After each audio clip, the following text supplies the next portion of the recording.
for Purdue football news. Welcome to the Gold and Black Radio pregame show as we get you set for Saturday's kickoff. Now here's your host, Kyle Chartis. One of the most anticipated seasons in recent memory is here as Purdue opens the year Thursday night against Penn State. Hi, I'm Kyle Chartis for the Gold and Black Radio pregame show.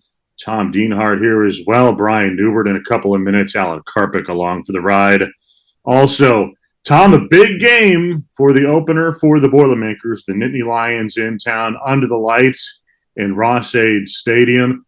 Man, it's a huge one because this is a highly anticipated season for Purdue, one in which many people think Purdue could be in the Big Ten West, perhaps as a dark horse, perhaps as a team you put up there among the favorites.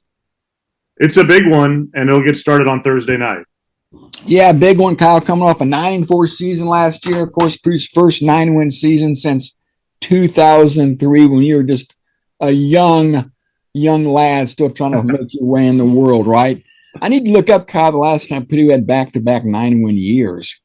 But don't want to make this a history lesson.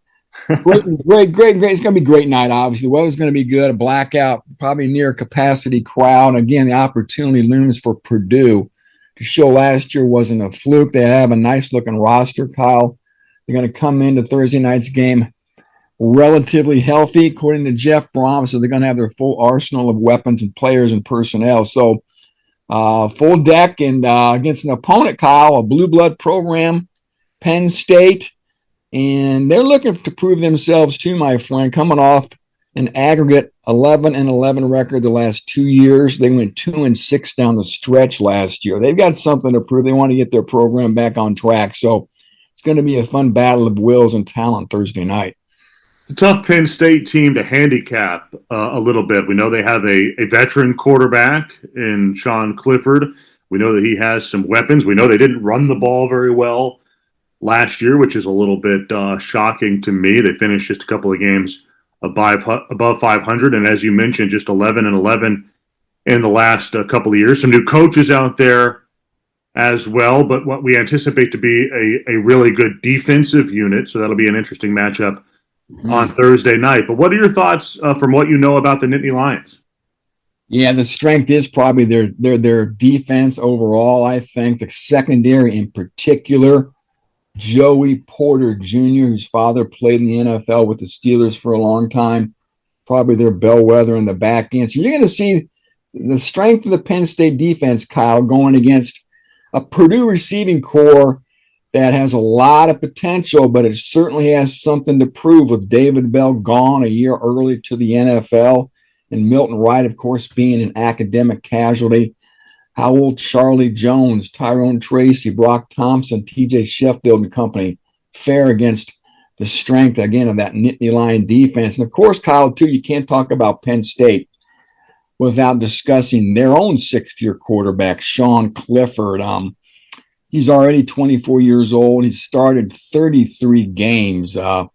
He sort of had to work with a lot of different offensive coordinators, which is sort of, I think, in some ways hurt him, according to people who really watch the program. But again, he's a veteran who has two very nice receivers. Parker Washington is one of the top wideouts for PSU. And, of course, the Western Kentucky transfer, Mitchell Tinsley, Kyle.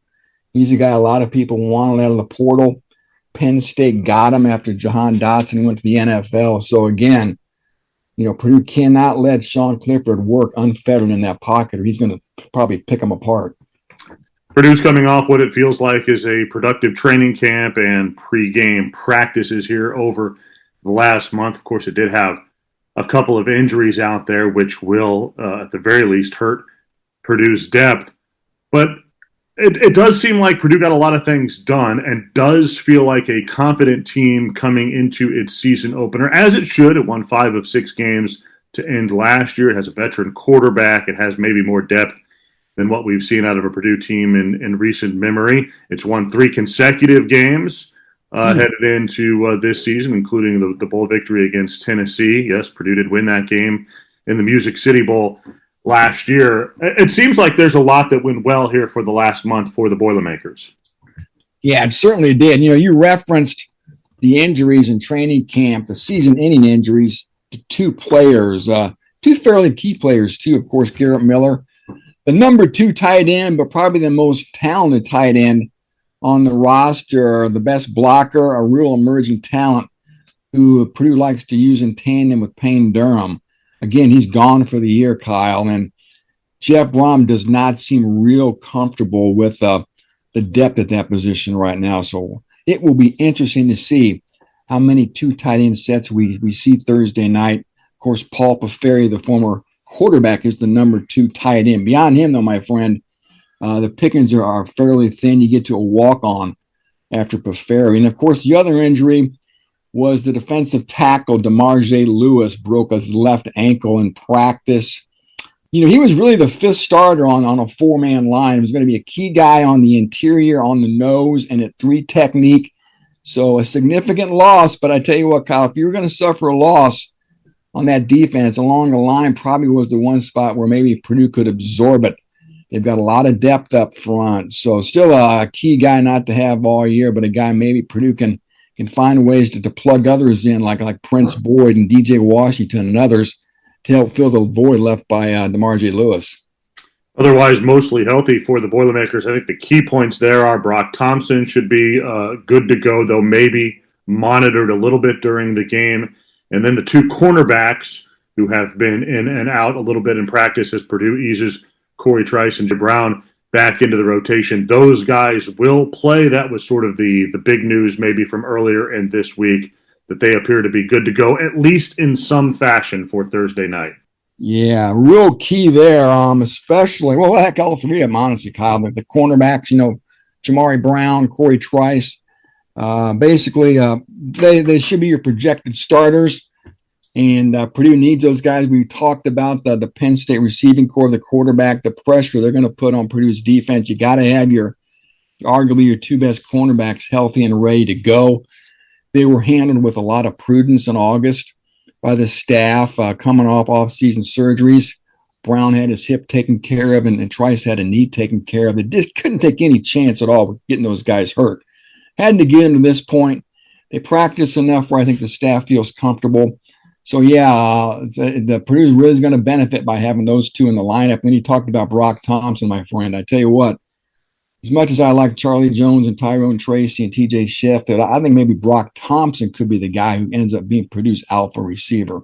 When we saw glimpses in the Music City Bowl, obviously, of what Thompson's capable of. Caught 7 passes for over 200 yards, was the game MVP of that exciting overtime triumph against Tennessee. So, what a crazy offseason for Brock. I tell you what, Kyle, titanium rods put in each shin. He also had surgery on a knee, a long, arduous rehab. He took it slow. He took it patient. He was methodical. And I'm always told he's going to be ready to go. And pretty certainly is going to need number 13 to probably have a big game if they want to take down Penn State.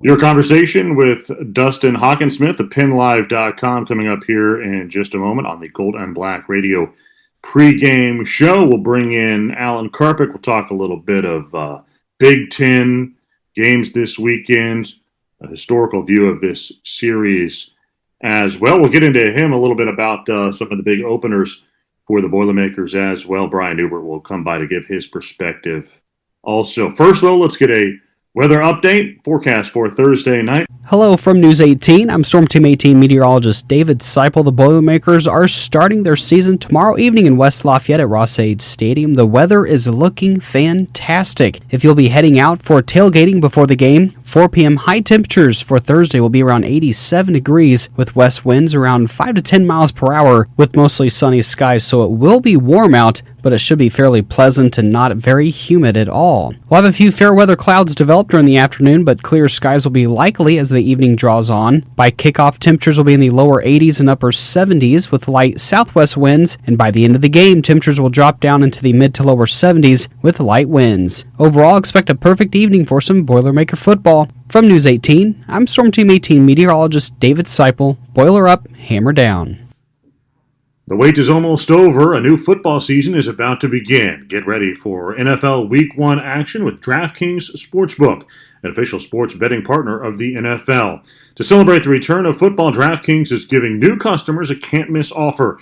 Bet just $5 on any football game and get $200 in free bets instantly. One more action for opening night. Everyone can experience the thrill of DraftKings early win promotion. Get up 7 and you win. Bet on any NFL team of your choice, and if your team leads by 7 points at any point during the game, you get paid instantly, even if your team loses. Download the DraftKings Sportsbook app now and use promo code GOLDANDBLACK to get $200 in free bets instantly when you place a $5 bet on any football game. That's code GOLDANDBLACK only at DraftKings Sportsbook, an official sports betting partner of the NFL. Experience unparalleled comfort, service, and cuisine at the Whitaker Inn. This Midwestern oasis is perfect for a relaxing staycation or weekend getaway. Escape from the ordinary at the Whitaker Inn.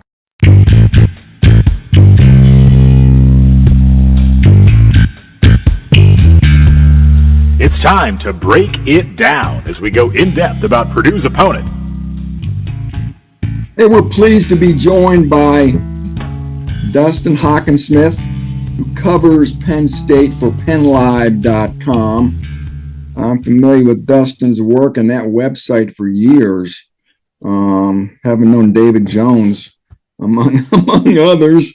And Dustin, sorry to hear that, Tom. Thanks for giving me some of your time, my friend. We got a big game, September 1st, Thursday night, national TV audience. You know, I guess a good place to start from your perspective, I think, kind of give people an idea real quick on you think maybe the general feeling about this Penn State team coming into the year, because this looks like a heck of a table setter for this program. Yeah, I think this week 1 game is so big, just like the last 2 have been for this Penn State team. But this one in particular, with the way the last 2 years have gone, 11-11 over that stretch, 7-6. You saw them limp to the finish line last year. And yeah, there are some reasons for it, some injuries and stuff like that. But I think so many people nationally and locally are just looking for results out of this team. And this is one that goes into the year with some question marks. You know, I think people can validly ask if Sean Clifford really is the guy to get him over the top. So that's one kind of storyline going into the year. You're looking at a defensive line replacing 3 starters. Now they've got some good talent there. It's just, is that talent ready to show up in week 1? Another area of concern, 2 starting linebackers are gone. They've got a converted safety coming up in Jonathan Sutherland, probably a young guy in the middle. It looks like a kid by the name of Tyler Elsdon. Curtis Jacobs is switching positions at linebacker, so you've got some moving parts there. The defensive backfield is really talented and looks like a really strong unit that can kind of drive this boat. And obviously, you're looking at last year, the running game is something that they've been talking about trying to establish. So what's that going to look like in week 1? Can that be a weapon for them? You know, again, some moving parts along the offensive line, a couple of freshmen coming in at running back. So there's a lot of new parts to try and figure out how all this is going to come together, which is why, you know, I'm looking today and CBS Sports has a Big Ten predictions piece that has Penn State both overrated and underrated. I'm not sure anybody knows really what to do with this team. Offensively, Dustin, what do you think the Nittany Lions need to do on Thursday night to leave West Lafayette with a W? I think if they can put their money where their mouth is with this running game, and if the offensive line can get off the ball and help these running backs get downhill, that will be a really good tone setter for this game and for this season. It's something that they were unable to do at all last year. Didn't have a single 100-yard rusher. So I think if this is a game where Penn State has somebody get over 100 yards rushing, I like their chances of winning it. I do think Sean Clifford, in his first time ever with the same offensive coordinator in back-to-back years, which is crazy to think. I do think he'll have pretty good command of the offense. They're going to have to score some points, though, and I think everybody knows that. So using the running game to try to create big plays is one area, and using the running game to try to stay on schedule offensively, stay ahead of the chains. They were behind the chains so often last year, Tom. That's one area where I think they've got to be more efficient. They've got to get more yardage on first and second down and set up some more manageable situations. So if they're able to kind of execute that, I do like Sean Clifford and this crew of playmakers. There's a bunch of them to put up some points. Defensively, Dustin, new coordinator Manny Diaz is flown up from South Florida. The former Miami Hurricane head coach is now pushing the buttons on the Nittany Lion defense. Give Purdue fans a sense of maybe what to expect from Penn State on that side of the ball. One area that we're really expecting is a little bit more aggression, dialing up a few more exotic blitzes, maybe coming with pressure when you wouldn't expect pressure. So I think an element of unpredictability. Brent Pry is off to Virginia Tech, got a really good job down there. The first time that James Franklin's going to be without his right-hand man in a while. So there's a wild card there. And but I do think he's going to emphasize pressure. He knows he's got some lockdown defenders on the back of his defense. So I think he's going to try to utilize that. So I will, and then the other part is, you're going to spend the entire offseason preparing yourselves as a team, but that week one opponent, especially when it's a big one, I think there might be some Purdue specific wrinkles in there that they've had plenty of time to prepare for, and vice versa on the other side with Purdue's offense, try to bring some unpredictable stuff to the table in this one. So I would expect a little more pressure. I think this is a defense that's going to be better in the takeaway department. So I would keep an eye on that. Obviously that matchup with Aiden McConnell and this secondary, I think is going to be a defining one in this game. Okay. Prediction time, my friend. In the end, how do you see this game unfolding? Who do you see winning? I think the last I checked, Dustin, Penn State was giving, I want to say 3 points.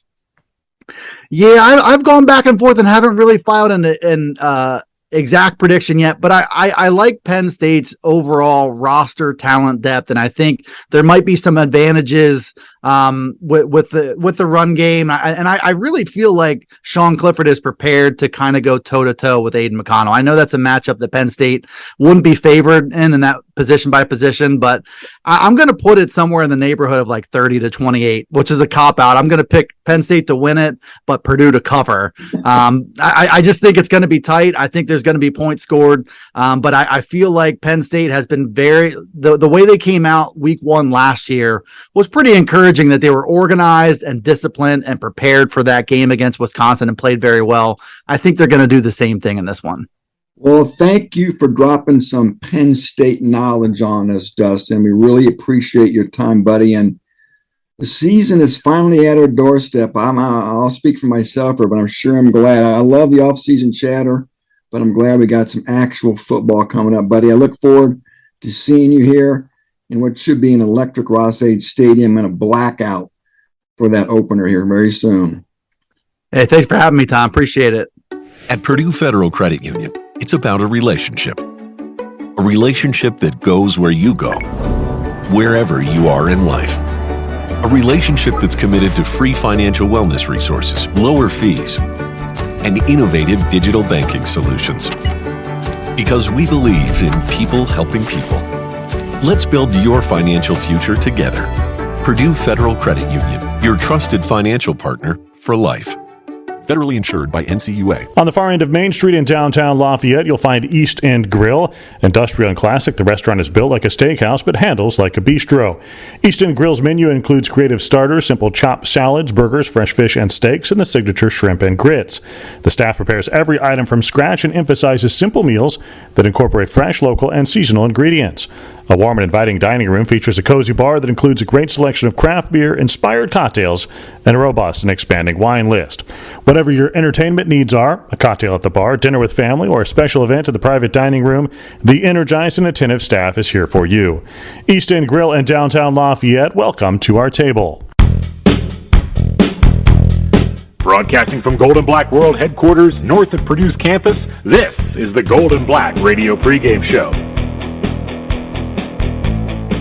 Let's bring in Brian Neubert, get his perspective on the Boilermakers and the Nittany Lions and the 2022 season as a whole, as we are on the verge of the season opener. This one has the potential to be a big one for the Boilermakers, Brian. Certainly a lot of anticipation for the year. The expectation level is high, I think, at least for those around the program. I'm not sure nationally if people are paying a whole lot of attention to Purdue. But it's a big season potentially, and one that has a big season opener. Yeah, I'm told I'm the perspective guy, so let me switch into perspective mode here.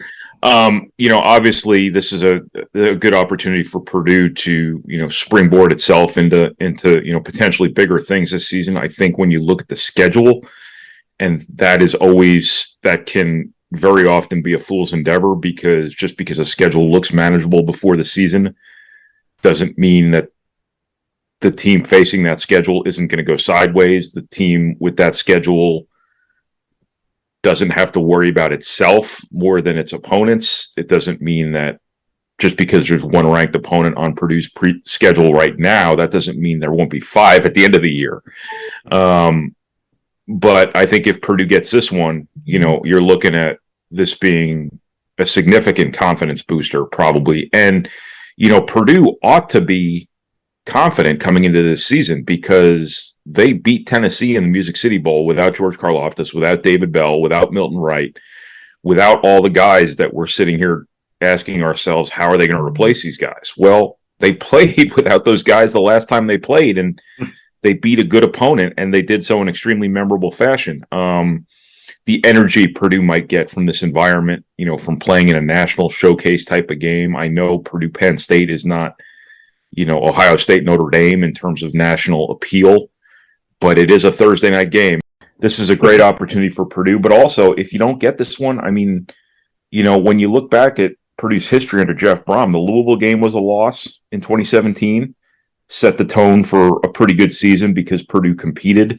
The Northwestern game the following year, again, Purdue didn't get that one, but Purdue showed enough in that game where I think it kind of energized them moving forward. So even if you don't get this one, that doesn't necessarily mean that the opposite of springboarding you into bigger things is going to happen. It isn't going to be predictive of, you having a disappointing season. It can go both ways, but I think it can be a positive no matter what, because when you play Penn State to open a season, you get better because of it. And you're better in week 2, 3, 4 than you would have been had you played Florida Atlantic to open the season. Is Purdue ready for this moment as a program, ready to compete maybe at the top of the Big Ten West? It does not have the star power, at least as of right now, that it has had in the past several seasons, without George Karlaftis, without David Bell. But maybe it's a little bit of a deeper program right now than it has been. Do you feel like it's ready for the moment? It's so hard to know, especially nowadays when all these teams have so many transfers. You don't really know what to expect from them. I just kind of assume that Wisconsin and Iowa are always going to be pretty formidable in the Big Ten West. It didn't take long for Nebraska to turn into a pumpkin. But, it's so hard to know with Purdue because you've got the quarterback. That's the biggest piece of the puzzle. But what do you have around that quarterback? Purdue's got to be really good at what Purdue is built to do, and that is scoring a lot of points, throwing the ball all over the place. And you're in this kind of window here where you have the 6th-year quarterback, you have the guy who's going to be your best chance every time out, Aiden O'Connell, but you're in this post-David Bell, post-Rondell Moore personnel situation. Your running game is very much a question, I'd have to think. I think the Garrett Miller loss, even though he was a backup at tight end, I think is a bigger loss than people are probably thinking right now, because I think it can limit what Purdue does, especially in the red zone. I think he was going to be one of Purdue's big play guys, as counterintuitive as that might sound to be talking about a backup tight end. Yeah. I think there's just a lot of questions there. And then you also have to look at the fact that, Purdue's defense was good last year, legitimately good. It probably overachieved. You got to do that again. And you have to do it without George Karlaftis, and you have to do it with some injuries in your secondary to open the season. Things like that. You have to do it with another new coordinator, even though he's not necessarily new to the program. So there's a lot of stuff here. It's kind of what I mentioned before. Purdue's got to be more focused on Purdue than they are any of the opponents on their schedule, because there's a lot of stuff they need to get done here to be the sort of team they want to be. These transfers, this is going to be the case every single year, have to be ready to help you, have to be ready to play, have to be good, if not very good, right away. So there's a lot of stuff here that will determine that we can't predict right now how ready Purdue is for this moment. But it's not like you have a choice here. It's not like you can get 2 more weeks of practice. So, we talk about star power. Star power is good. Obviously, David Bell and George Karlaftis were great players. But a couple of years ago, Purdue had George Karlaftis, David Bell, and Rondell Moore. And obviously Rondell Moore was hurt, but star power didn't do them a whole lot of good then. Yeah. Perhaps not having that star power is also something that empowers a lot of other people to, have to take on more. And, star power tends to sometimes come from out of nowhere too. So, you remember that season a few years back where all of a sudden Anthony Mahangu turned into Calvin Johnson and nobody really saw that coming. Things have a funny way of working out sometimes. And, it's very possible we'll be sitting here in 6 weeks saying, hey, I didn't think this guy was going to be a star, but look what Purdue has here.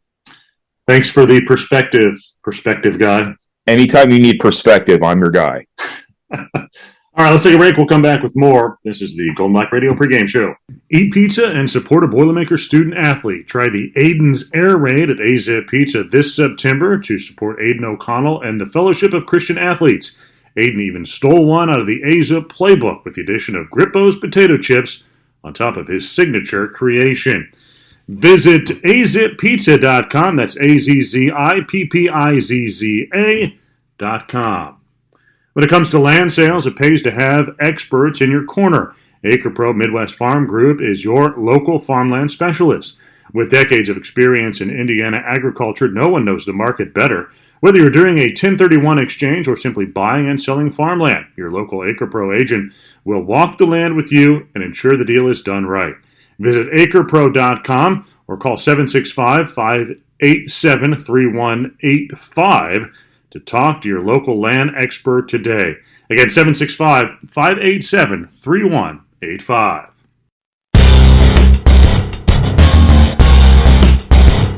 What else is going on around the league? Let's take a look. It's the Big Ten Roundup. Let's bring in Alan Karpik and talk some Big Ten Roundup, 5 Big Ten games that we will be watching this weekend. Some of them, Alan, will be watching with a little bit more intrigue than others. No offense for this week 1 after the week 0, but there's only a couple of games, I think, outside of Purdue and Penn State, of course, in Notre Dame and Ohio State that we'll be watching. A couple games on Friday night to keep an eye on. Western Michigan will play at number 15 Michigan State. The Spartans 22.5-point favorites in this one. Most likely Mel Tucker and company will cruise to a victory there in East Lansing. My question, though, about Michigan State in general, however, is can the Spartans repeat the kind of performance that they had last season again this year, or was that just sort of catching a little bit of magic in 2021? Well, at $9.5 million a year or whatever it is, they'd better, I guess, Kyle. And of course, Mel Tucker's new contract. Western Michigan has been dicey in these games over the years. I mean, I know going back to P.J. Fleck and even before then, and for Michigan State historically. But I agree that Michigan State, were they a flash in the pan? I still look at them as that third or fourth team at best in the East Division.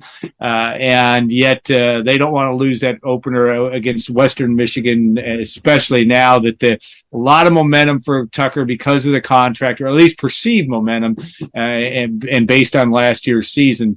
But, the whole thing is just going to be interesting to see how teams react to the offseason with NIL and transfer portal and all that. And you never know exactly how teams are going to land. All right, the other game on Friday night, of course, that one kicking off at 7 o'clock. At 8 o'clock, Indiana hosts Illinois. The Illini are 1-0 after a victory against Wyoming last week. They will go on the road down there to Bloomington. Big season here for Tom Allen. I think he sort of said it best.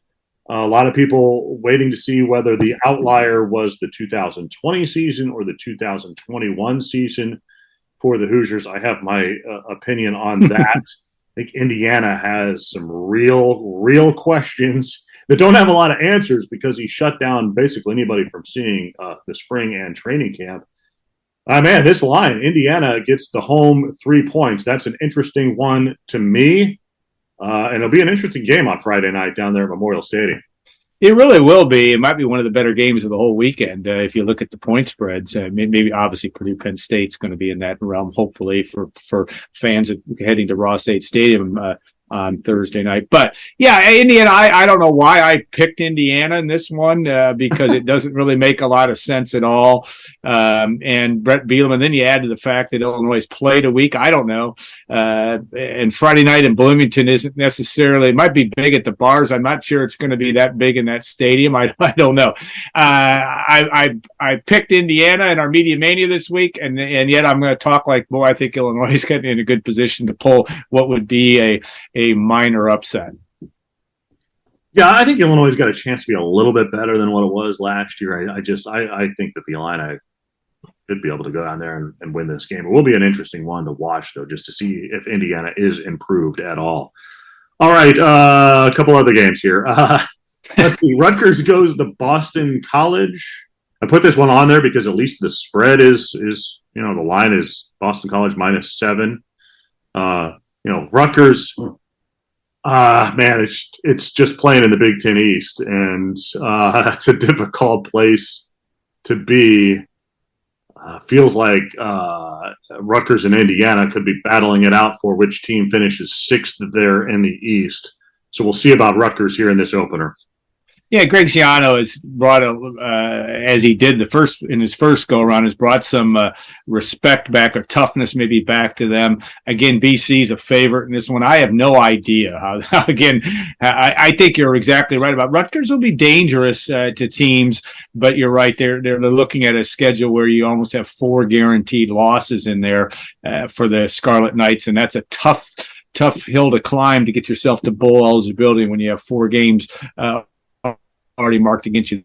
That's why this game is really important to Rutgers if they want to look at the postseason to get the job done on the road. That's a noon kickoff there at Boston College. 3:30. North Dakota plays at Nebraska. No line on this one. Of course, the Cornhuskers are 0-1 after the loss to Northwestern in Week 0.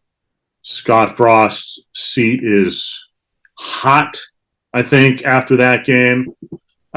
This is not going to be a compliment for Scott Frost, Alan. The longer he gets into tenure, the more and more it feels like Daryl Hazel a little bit, where you just want to be like, you're the head coach, right?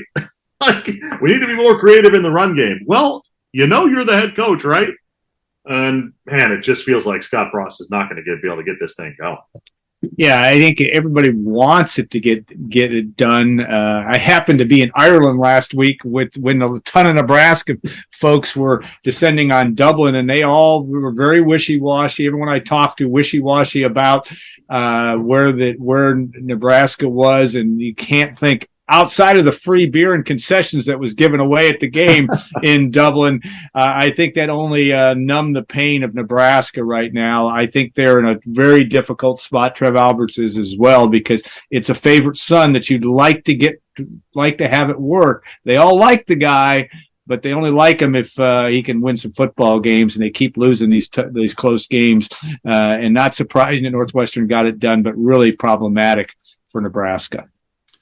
For us, the big game in the Big Ten is Purdue and Penn State. For a lot of others, the big game in the Big Ten features a Big Ten member against perhaps a future Big Ten member. Number 5, Notre Dame, playing at number 2, Ohio State, 7:30 kick. Marcus Freeman starting his first full season as the head coach of the Fighting Irish. Man, that's still weird to say because I love Marcus. I don't like Notre Dame so much, but it's so it makes for a little bit of a weird marriage for me, at least. Against Ohio State, the Buckeyes favored by 17 points in this game, and that's a lot of points for a 2 versus a 5. But the Buckeyes are pretty good. Yeah, if it's any indication of what the power structure of college football is among the top three teams, Ohio State, Georgia, Alabama, and maybe throw Clemson in there, I guess. My point is, and you have that type of spread. I understand the games in Columbus is indicative of the difference between at least how the early season prognosticators view it. Yeah, I love Marcus Freeman too. He was great when he was here. He was a shining light in a very dismal situation. We've already talked too much about Darrell Hazel already. But my point is, it's going to be tough for them. Ohio State's offense might be as good an offense as you're going to see in college football over the years, not just this year, just in terms of what they bring to the table, what we saw from them late last year, what Purdue saw at Ohio Stadium is just indicative, again, of what Ohio State, the talent level. I know a lot of that talent's gone, but we saw the talent that's returning in the Rose Bowl last year. I think Ohio State will roll in this game relatively comfortably. That's the Big Ten Roundup for Week 1. Let's go back in time. With a historical look, here's Alan Karthik. All right, Al, let's take a historical look at Purdue and Penn State. Let's look at it in terms of big openers for the Boilermakers because, man, this one feels like a really big opener, I think, for Purdue with the amount of anticipation there is about this season. What are some of the other ones that come to mind for you when you think about season opening games for the Boilermakers? Well, the recency effect would lead you to 2018 Northwestern, just because Purdue was coming off the bowl win, Jeff Brom's first year, a lot of anticipation. Rondale Moore almost sets the all-purpose yardage record in the first half against Northwestern, and yet Purdue gets beaten by Northwestern at home on that Labor Day weekend. That was a game that Purdue was able to weather the storm that year and at least get back to a game that we've all forgotten in Nashville, but that team certainly didn't because Purdue lost, did not send them in the wrong direction. But you look at other games over the years, ones that were just huge season openers. 2004 Purdue Syracuse, Labor Day weekend, and a game on a Sunday actually, and the game wasn't close, 51-0. The fact that Kyle Orton and company got off to a great start, especially in the second half. Remember, Orton didn't start off well in that game, but they blew out Syracuse. And you go way back to 1981 and 1980.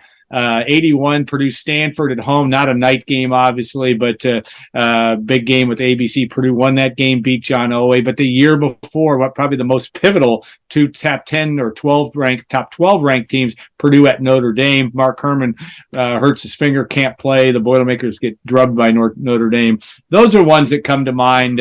But a night game, blackout, near sellout crowd, and the fact of what Purdue has facing it for the rest of the season, it looks like a really clear path. If you have more points than Penn State at the end of that game, you have all of a sudden a season of real possibilities, and that's why this game is really uniquely different. It's been a tough matchup for Purdue against Penn State over the years, including a few years ago when they played Aiden O'Connell's first appearance as a quarterback for the Boilermakers in that game after Jack Plummer had been sacked 10 times. Oh, I still feel bad for Jack. I mean, my gosh, got killed.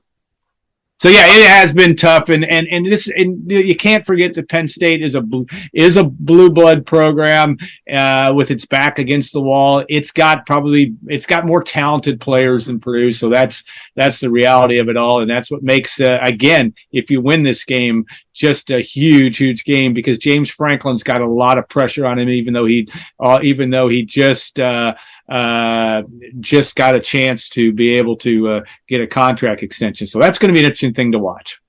All right. Thanks, Al. Thanks. That's a historical look at Purdue and Penn State. Let's take a break. We'll come back. More on the Golden Black Radio pregame show.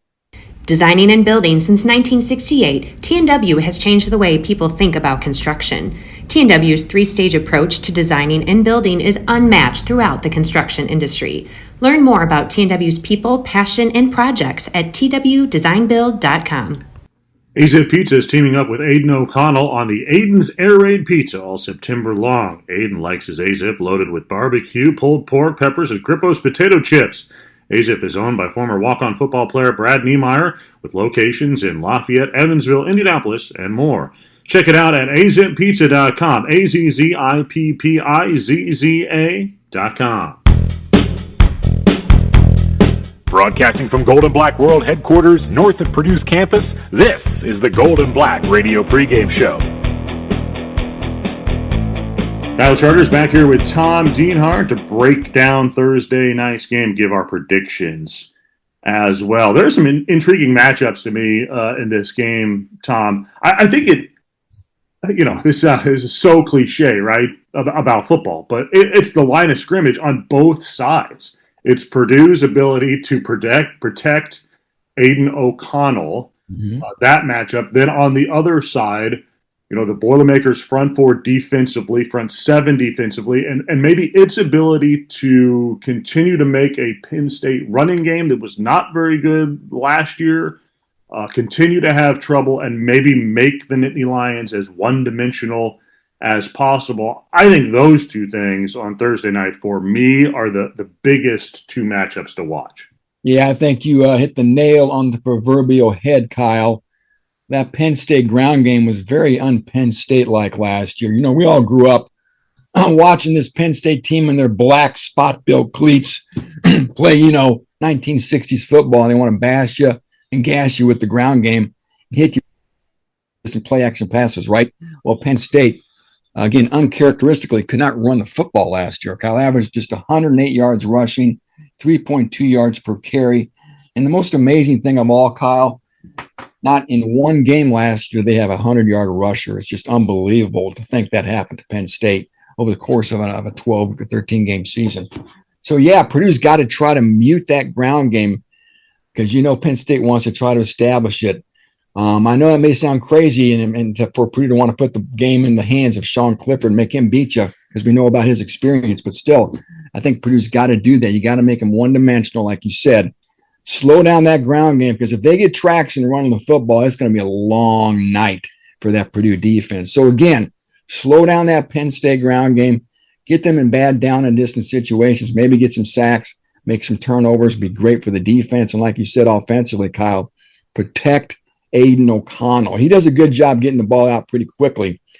But let's be honest, he's probably going to have to throw at least 40 passes for Purdue to win. The Boilers are probably going to have to score over 30 points to win as well. So he's going to have to be upright, slinging that rock, keeping his jersey clean, having a big night if Purdue wants to get out of Thursday night with a W. Purdue ready for this moment, in your opinion, Tom? I mean, I think that Aiden O'Connell seems to be a guy that enjoys these opportunities.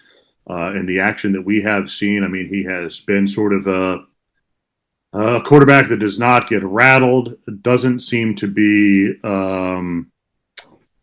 overly affected by the big atmosphere. Got some big victories last year against Iowa, Michigan State, Tennessee. But Purdue in general, I mean, a team that, as we talked to in the open, has a lot riding on this season, has a high expectation for itself. There are some others, especially some close to the program, maybe some national people aren't paying attention quite as much. But this will be a big moment for Purdue in a big game in which it is a 3.5-point underdog. So we'll see how Purdue reacts to that. Yeah. Unflappable is the word I think of when I think of Aiden O'Connell. Mature beyond his years.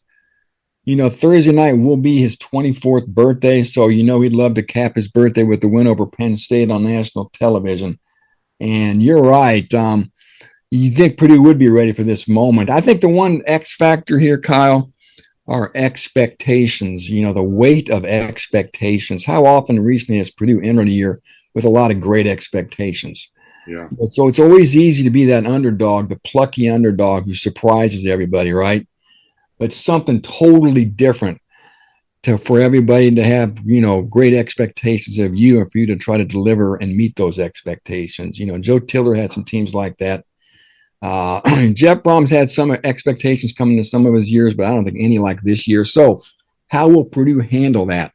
The pressure of people expecting them to do well. So that's going to be interesting to watch. I think it's largely a veteran roster, which should help you. And as you know, Kyle, you've been covering sports a long time. The best teams are the teams that are always led from within by the players. And I think Payne Durham, Aiden O'Connell, Jalen Graham, Branson Dean, those type of upperclassmen seniors are guys that have strong personalities and are going to have to be good leaders if this team wants to achieve its goals.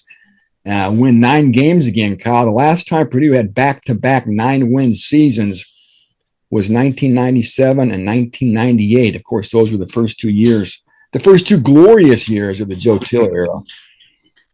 Yeah, it seems both like yesterday and also like a really long time ago. 25 years, my friend. Where has the time gone? All right, Tom, let's give our predictions for the game on Thursday night. Who you got? As much as I like Purdue, I'm excited. I just think Penn State's going to be torqued and wound up and ready. Circle the wagons mentality on the road. They know all the hype Purdue's getting. I think they want to show they still are Penn State. I think it's going to be an exciting game, a back and forth game, a fourth quarter game. I think there's going to be points scored between these 6-year senior quarterbacks. I think Penn State pulls out a close one, 30-28. Purdue covers, but they lose. And again, there will be no shame in dropping this ball game because there's still be a nice opportunity for the Boilermakers to get off to a good start in September when you look at that schedule that awaits. Purdue's been really good against the spread, especially at home. Now, that doesn't always equate to victory. You got them beating the spread there, but not winning the game. I'm going to take the Boilermakers in a close one, 31-27. I just feel like Purdue offensively, as long as it can keep Aiden O'Connell upright and able to sling the ball, that it can make some big plays in the offense, and that will be enough for the Boilermakers to get the game at home. I don't, that line 3.5 points seems like a lot for Penn State on the road, a team in the Nittany Lions that just has been 500 the last couple of years. I know they've got a lot of talent, especially a lot of talent defensively, but I feel like the Boilermakers can outscore them at home. So I will take the Boilermakers 31-27. James Franklin then will get a $100 million contract extension after the loss because he has the best agent in all of college. I don't know who it is, but that guy's solid. Well, he switched to Jimmy Sexton, the super agent of the SEC star coaches. So there you go. And there you go. You're right. He signed a lucrative deal last November. So this is year 9 for him. Yeah. And like we talked about earlier, I think they have to show something this year. And I think that's going to be part of their motivation Thursday night. It's been a disappointing couple years. Fans want more. I think Penn State's going to probably find a way to deliver, at least on this one instance. Thanks, Tom. It'll be a good one. Take care, buddy. All right, that'll do it for our podcast for this week. If you like the podcast, be sure to give us 5 stars. Also, leave us a comment. Tell your friends. We do appreciate it. Thanks to our sponsors for jumping on board with us as well. For Tom Dienhart, Brian Neubert, and Alan Karpick, I'm Kyle Charters. Thanks for listening. This is Golden Black Radio.